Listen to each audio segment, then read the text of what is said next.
Kita beralih ke informasi lainnya, pemirsa. Pulau Nias yang dikenal dengan surfing kelas dunia ternyata juga memiliki potensi. Salah satunya ada di Pulau Gosong Uma yang terletak di Kecamatan Lahewa, Kabupaten Nias Utara yang merupakan spot snorkeling dan diving menakjubkan.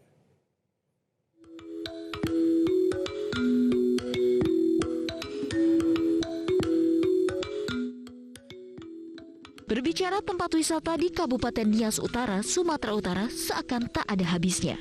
Namun bagi Anda pemburu wisata bawah laut, Anda wajib mengunjungi lokasi yang satu ini, yaitu Pulau Gosong Uma. Untuk sampai di Pulau Gosong Uma, wisatawan akan menempuh perjalanan jalur laut dengan menaiki perahu bot dari pantai Sohahau atau dari pantai Turuleto sekitar 15 hingga 20 menit lamanya.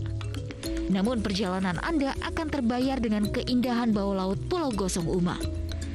Di sini Anda bisa menikmati gerombolan spesies ikan laut yang berwarna-warni akan membuat setiap mata yang memandang berdecak kagum, serta lengkap dengan terumbu karangnya.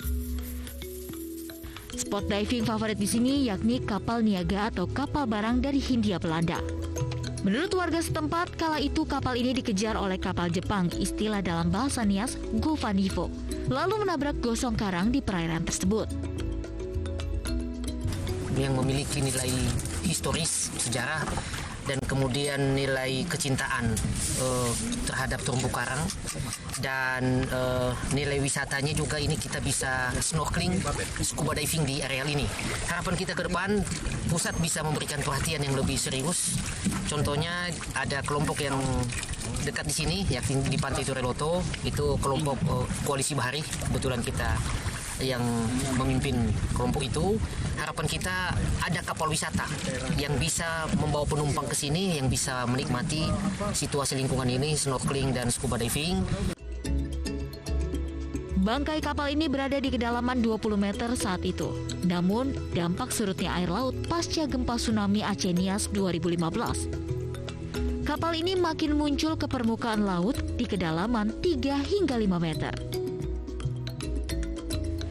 Dari Kabupaten Nias Utara, Sumatera Utara, Edi Kaniazega, Metro TV.